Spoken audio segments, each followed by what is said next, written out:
Hamlets Environmental Trust Central Estates. I'd like Tim Fairhurst in the first instance to introduce the report, and then we'll have members of the public who've requested to speak on the item. Tim. Hello, Councillor. It's Tim Fairhurst. I'm the Assistant Director, Neighbourhood Housing. Coming along with me tonight is Sandra Evangelista, who's the Neighbourhood Working and Engagement Coordinator for Housing Services. This report is requesting to expenditure of up to 118. Hello? Please go ahead. It picks up very tiny noises, so don't take them as interruptions. Sorry. I'm sorry. We're requesting Corporate Committee to approve expenditure of up to 118,325,000 out of the Tower Hamlets Environmental Trust, which the Corporate Committee holds. We're requesting that the committee delegate to the Director of Housing the authority to appoint Safe Play Limited, our contractor, who deals with all the housing services, play areas, multi-use games areas, outdoor gyms, etc., to carry out the works, and that we will update Corporate Committee upon completion of the works. It's a pretty standard report. I don't anticipate going through it in any detail, unless you want me to. I think there may be issues that arise shortly, and we may come back to it. Yeah, me and Sandra can deal with any issues that arise, along with Hamant and David Thomas from Legal. Okay. Well, if you're happy at that stage, we'll then move to our colleagues from the public, and then we'll come back to members who can guide the rest of our conversation about this. Okay. We've received 2 requests to speak on this item. So in the first instance, Pete Elliott, if you come forward, and I'll give you 3 minutes, as I'm sure you're well aware, to speak on this item. Pete, go ahead. Thank you, Chair, and thank you for the opportunity for this. I mean, for once, I'm really happy. You know, there's money going to be spent on Central Hill Estate. The residents have been through the mill over the last 8-9 years with regeneration. So on one side, I'm incredibly pleased to see the willingness to invest. I've been asking for this play area to be done up for the last 5 or 6 years because it's just been utterly neglected. Thought what I'd do though is just give a little bit of background to the committee, because recognising that you're all sort of new compared to the last time the Tower Hamlets scheme came forward. So the Tower Hamlets scheme was set up because 17 homes were built on an old car park on the estate. These homes were genuinely affordable, and they were designed with environment and sustainability at the heart of them. The resulting trust fund was set up to provide funding for security environment improvements for Central Hill Estate. Tower Hamlets Environmental Trust has been discussed at Corporate Committee on a couple of occasions previously. I think the last time was 2nd of December 2021. The resolution over the governance of this money was never satisfactorily resolved, though. No one on the estate trusts the council after the last 10 years of running the estate down, and both running down the community and the fabric of the estate. In the report, it calls the TRA defunct, which I just find incredibly disrespectful. The group of resident participation officers who seem to have it in for our Residents Association and South Lambeth Estates, they don't really seem to add any value or to us and to what we do at all. But this TRA is democratically elected and more productive and supportive of residents than many others in the borough, through hard work of the residents and necessity because of the appalling way that residents have been treated by the council over many years. I'd like to know how Safe Play was selected to do this work. I know that they are based in North Essex and not Lambeth. Are there any links or conflicts of interest within the council to this company? Has there been any competitive tendering for this work at all? Residents that we've spoken to are horrified by the cost and the proposals, especially at this time of cost of living crisis when our homes on the estate desperately need insulating and removing of leaks, damp and mould. We've also got issues of the lights continually failing, especially around this games area. I've been asking for work to be done to the play area for around 5 years. Like most of the estates, it's been neglected and it's been unsafe. Work has been approved 2 years ago to sort the play area out. Linda Elliott was the project manager, but this work was stopped from going ahead. And I would like to know why. We live on a hill. The space is not big. It is approximately 24 metres long by 17 metres wide, narrowing around to around only 12 metres. Dividing it in half is a ridiculous proposal. 30 seconds, please. Thank you. And will limit the usage of the space. How many members of the committee know the site? I'm concerned that these changes will reduce the overall usage of what is a well-used space at weekends and evenings. The children were consulted, which was great, but they weren't briefed by residents about who know the wider picture and how the space gets used generally. And the residents, when they were finally questioned about this, were presented with two very similar solutions from one supplier. The council has wasted their time carrying out the consultation. It was not a consultation where residents can genuinely influence things, but typical of so many appalling consultations by Lambeth Council. You can wind up now. Yeah, finally, I would like to see some independent body set up to administer the rest of the Tower Hamlets Environmental Trust Fund and shift it away from the control of the housing team, who are also wanting to destroy the estate and its community. Thank you. Thank you. Thank you. Now, Sabine Mairey, if you'd like to come forward, and I'll also... Thank you. I have sent an email to each of you, I think twice. So obviously in 3 minutes, I can't cover every single aspect of what is not appropriate around the design, the consultation, and also this use of the set money with actually there's no accountability to the residents. So hopefully you've seen that. But as Pete states, the two options were identical, just different colours. The questionnaire had 3 questions on colour, 2 questions on why they had chosen a previous question. So you're literally down to 5 questions on any actual opinion, no open box for them to talk about. So I only have 3 minutes, so I'll just try and cover what I can in that time. So it says, the new design for this area includes fences that are unnecessary and impractical. They make the space discriminatory, uninviting, and possibly dangerous to vulnerable users. The issues brought forward regarding the existing space included the faulty lighting, which is the council's responsibility. Okay. There's no lighting. Sometimes it's dark, it's pitch black. It doesn't matter what you put there. It's actually not usable, which is the dangerous. And another argument was along one side, there's dangerous edges on wooden posts that the council could just file down or cover. So again, they've refused to do that. And the hard surfaces, which, it can be resurfaces. Choices have come down to 2 nearly identical options. The table tennis table, for example, is at head height of a 2-year-old, next to the only entrance to the site once you block off the grassy area, which is what the fencing will do, which is very dangerous and just really neglectful. They've even got 2 exits to this fenced off area, and one actually goes to a dead end. Like, no one actually knows the area properly. The open area is community space. This is what I'm saying. It is used for fun days. It is used for birthday parties. It's been used for our pumpkin fest recently. So it's not constant, but regularly throughout the year. It's had Spirits of the Festival. It's even had a Homes for Lambeth. They used it as a festival. So it is an open site. There was no open discussion, and the site visit with Residents Association was arranged with less than 2 days' notice. The council do not apply the same stringent rules when governing this fund. With a budget of £800, you have less than £800 budget, has to follow this criteria. You have to live on the estate. You have to hold annual meetings. You have to have meetings with 5% of the residents, which is quorum. You have to have, sorry, I'm reading it backwards. You have to inform residents through posters and leaflets. Preferably, best practice is leaflets are colourful, informative, accessible to people in terms of the English. I'm going to give you 30 more seconds. Oh my God, I have to go through this list. Okay. All members of the committee are re-elected each year. They produce an open financial statement. Residents have a say in the running. There's an open platform for people to talk about. It is overseen independently. We are overseen by the council. We can't make decisions without the council actually looking in on us. And then every key member, has to be paid their rent and their service charge and be up to date, which is the hurdle that we fell over, which makes us defunct, which is mentioned quickly. Very promptly after becoming defunct, we are drawn to that information. Thanks, you can just make your final comments. My final comment is, all of this that we have to go through is for a budget of less than £800.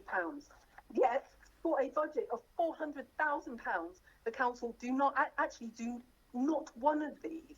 Actually, none of this criteria is covered by the council, and yet this is a £400,000 budget given to a housing officer who is in favour of demolition, is very pro-demolition, whichever housing officer. None of them stand up for the residents. I'm giving you an extra minute over your 3 minutes, so thank you so much. Thank you very much, Sabine.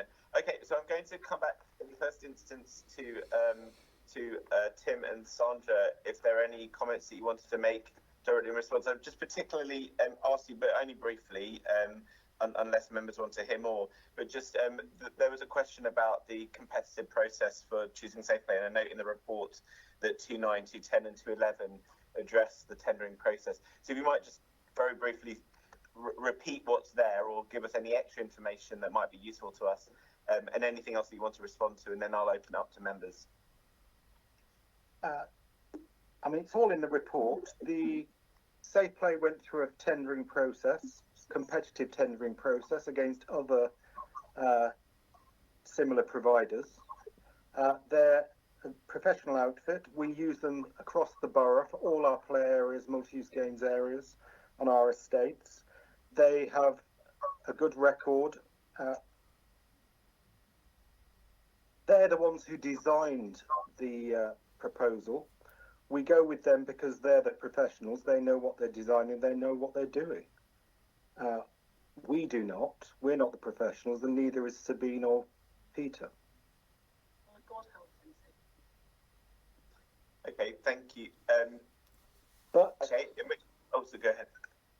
The improvements were identified during 2 consultations by Rathbones, who provide our play service on the estate. They work with the young people out of what is the old housing office.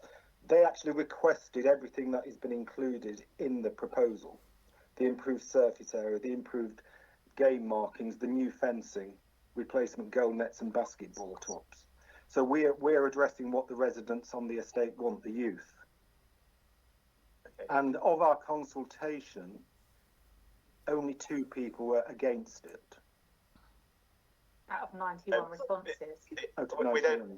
I'll come back to you, Sandra. So, because the microphone is very sensitive, it's very off-putting for those at home, even if they hear whispers.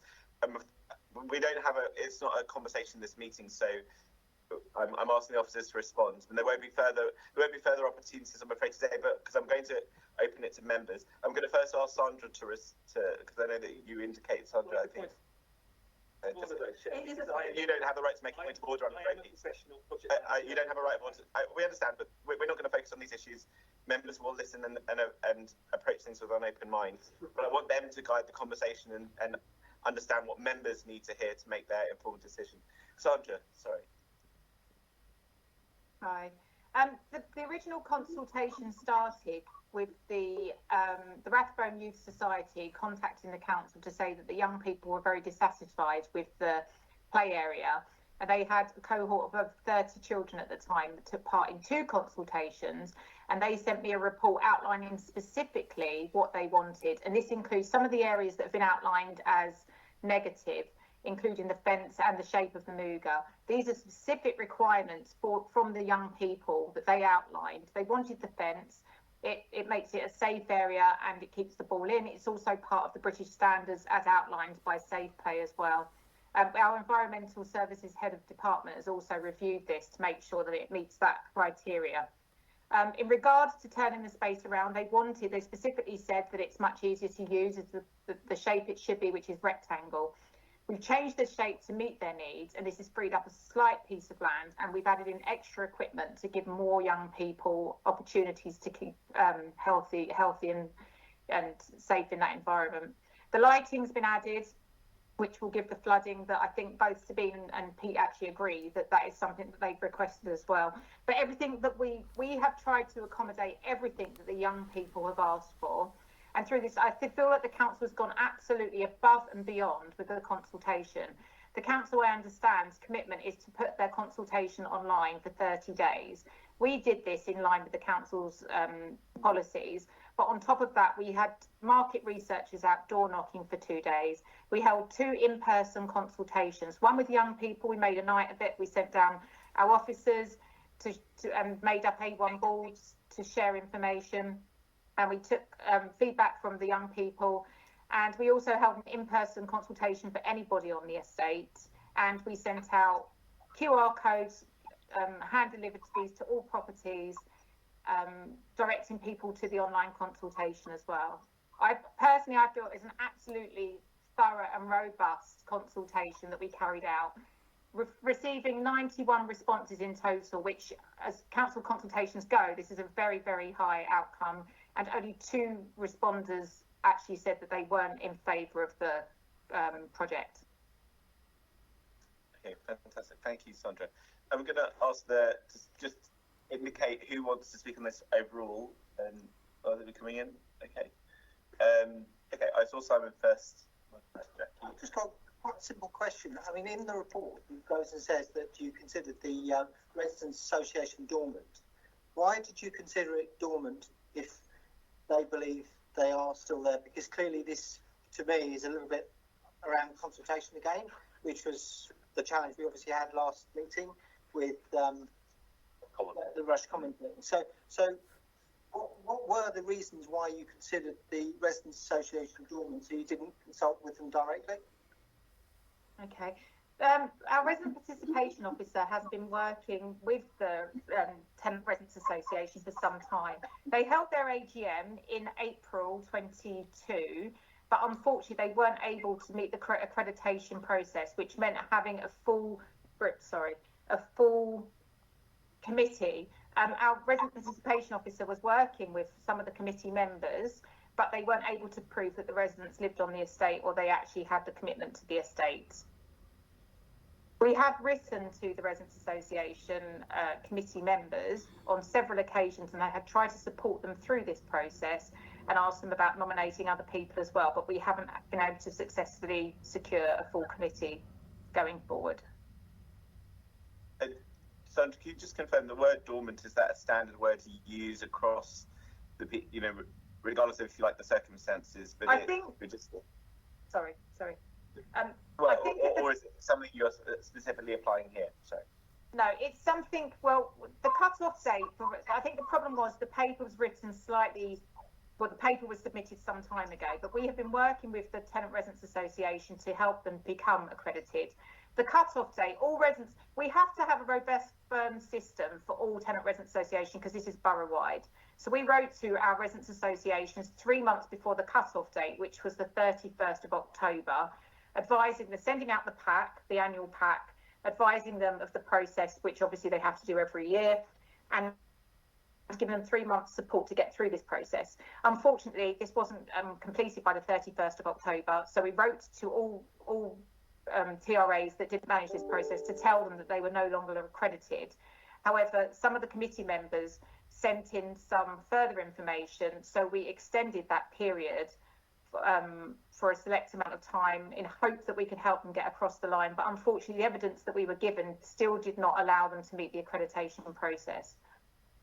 Okay, thank you. I don't want to spend too much time on, because there's a broader point about consultation, but I think it was raised by the public.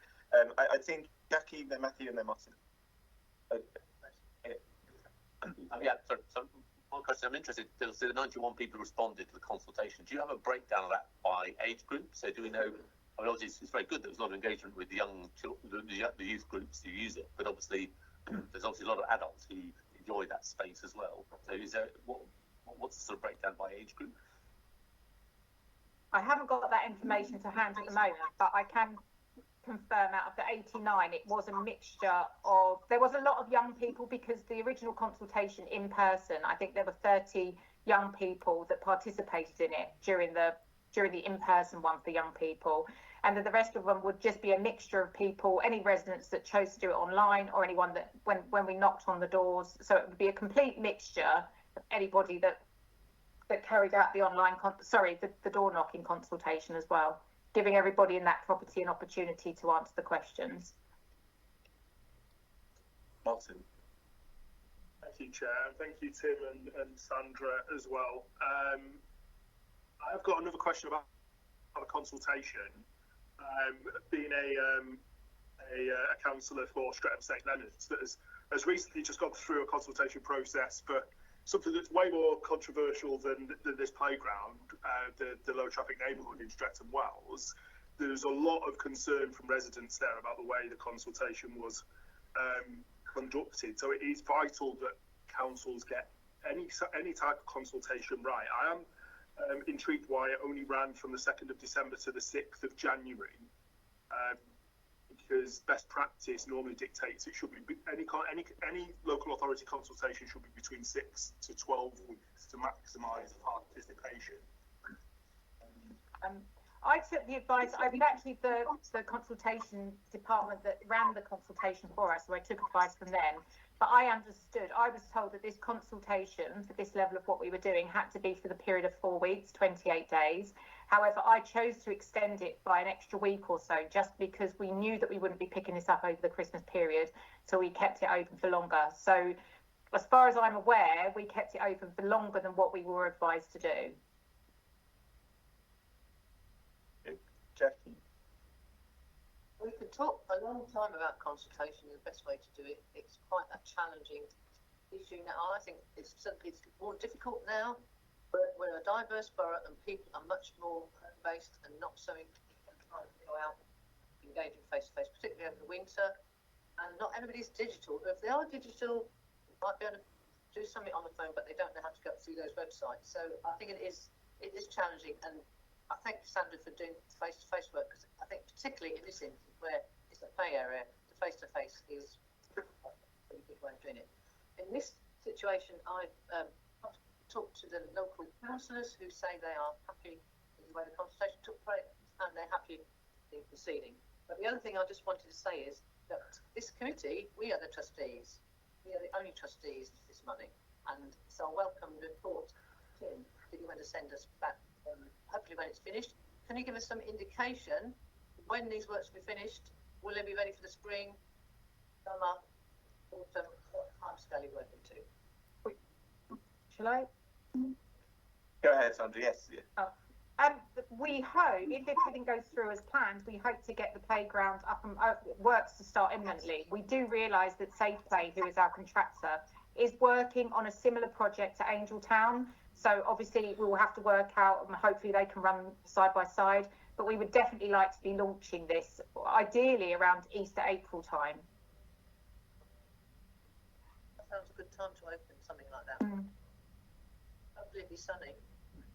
Well, we hope to launch it with a big event and, you know, celebrate the new facilities that we install. Okay. Thank you. I don't see any other hands in the committee, so I'll have my say and then move us towards a decision. So, I mean, first of all, I actually think there's a lot to praise in terms of the consultation, the face-to-face, the high engagement with adolescents, if you like. I don't know if that's but you know, older young people, not children per se, who are, you know, are often the hardest to reach, the hardest to engage, and often neglected by services as a consequence. You know, it's young people who tell us that the MUGA standard design with high walls are important, and actually for their safety, to reduce antisocial behaviour, which then gets them into trouble. This is something that has come up in other MUGAs that I'm aware of, because, you know, it can enclose the space for others, but there are good reasons. Those trade-offs are important, and in this case, for a MUGA to function and for young people to feel safe, secure, not bothering anyone, reduce the instance of trouble, that's important. So, you know, if it's a MUGA, that's how they are, and I've not ever come across a situation where a MUGA is unwelcome by the local community generally. But the fact that we are obviously hearing dissent and disagreement reflects, I imagine, wider concerns, and I think that was referenced in terms of the relationship between residents in general, the association and the council, and that needs to be addressed. But that's beyond the scope of this committee, I would posit. So I think that a couple of things I'll recommend, and then I'll test the mood of the committee. I think that you know, we've heard already from Tim that we'll if we can specifically ask next municipal year to have an item on that and how we as trustees discharge our responsibilities effectively, and there is engagement with the community that we can be confident in, have some understanding of how decisions are made and administered. So we'll put that on our work programme for next year, from May onwards, or for after May rather. So I think that's, everyone be happy with that, so that we make sure we're taking our long-term responsibilities as trustees seriously. Yeah. And then do members of the committee feel that they've got enough information to make a decision on this? Decision So I'm not happy with the process of consultation. I think it seemed, well, I would like there to have been a longer consultation period. I'd like to see the data on the breakdown of who replied, and I'm particularly concerned about the exclusion of the TRA, whether or not it's considered defunct. I mean, I suppose all of that is perfectly reasonable to ask. In most situations where we're installing a MUGA as a use, I don't think we would routinely get that. It's because of the particular nature of the funding source for this MUGA that we're asking for instance, age breakdown by respondents is not something that we would normally apply as standard for consultations. I looked to officers think so. So I suppose is that because of our particular responsibilities as trustees that you'd be saying that, Matthew, or would you, are you applying a different standard to this MUGA than you might elsewhere because of the funding source? Well, I suppose you normally not involved in having to make that. We never get asked. Taking a decision about what's quite a sizable sum of money. It's quite a sizable portion of the money that's still held on trust for this estate. And obviously, there's been some representations here this evening about people are happy that not a whole representative sample of people have actually been consulted. I suppose that's why I'm proposing that. Okay, thank you. Okay, so bearing that in mind, I'm going to then move to a vote. So the recommendation comes up paper, which I will go back to. So the recommendations are: can we approve the expenditure of up to £118,325, including contingency, of the environmental improvements outlined in the report in furtherance of the charitable purpose of the debt? Is everyone, those in favour, can you show? Any against? Okay, I think that's everyone. So that is approved. Can we agree to delegate the Director of Housing the authority to appoint Safe Play as the contractor to carry out the works and to apply the funds held in trust by the council for payment of works? Are those approved?